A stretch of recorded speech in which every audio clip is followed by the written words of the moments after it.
언어와 문화라고 하는 것이죠. 언어와 문화라고 하는 것이 우리가 생각하는 것보다 훨씬 더 밀접한 관계를 맺고 있고요. 그렇기 때문에 이제 외국어 교육, 우리나라에서 영어를 배우는 환경을 생각을 해보면 이 학생들이 혹은 학습자들이 영어를 어떤 식으로 대하느냐, 어떤 태도를 갖고 있느냐 이런 것에 따라서 그 언어 학습과 습득의 그 성공의 척도, 성공의 여부 이런 것들이 많이 달라진다고 할 수 있겠습니다.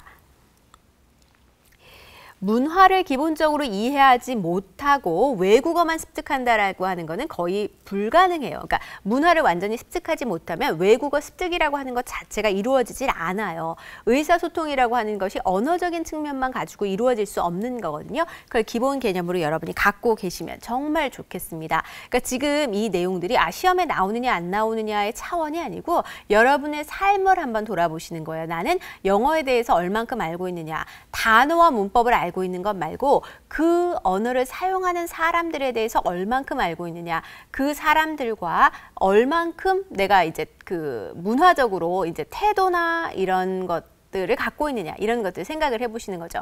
요즘 한국어에 대해서 사람들이 훨씬 더 호의적으로 된 것은요, 한국어가 옛날 한국어하고 지금 한국어가 달라졌기 때문이 아니에요. 그렇죠. 한국 문화의 위상이 그만큼 올라갔고 한국 음악이라든가 한국 예를 들어 영화라든가에 대해서 많은 사람들이 관심을 가진 것과 이제 맥락이 통하거든요. 이런 것들을 여러분들이 아하 이런 식으로 좀 연결을 지으시면서 생각하시면 정말 도움이 많이 될 것 같습니다. 문화적 고정관념에 대한 이야기를 해보죠. 한국 사람들은 어떻다고 할까요?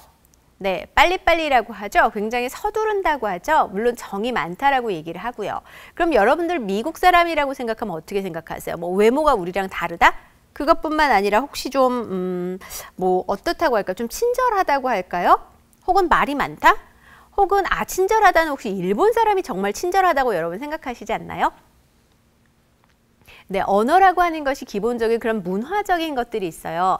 그런데 많은 사람들이 너무 일반화하다 보니까 거기에 이제 고정관념이라고 해서 갖게 되는 경우들이 있는 거죠. 고정관념이라고 하는 것은 물론 좋은 부분도 있겠지만 거기에 대한 나쁜 부분, 부작용도 있을 수 있습니다. 그런데 저희는 이걸 학습에 한정을 시켜보자면 문화에 대해서 이제 특별하게 좀 부정적인 고정관념을 갖고 있는 것보다는 보다 호의적인 그런 감정을 갖고 태도를 갖는 것이 궁극적으로 내가 배우고자 하는 목표 달성에선 크게 도움이 된다라고 합니다. 너무 당연한 얘기가 되겠죠.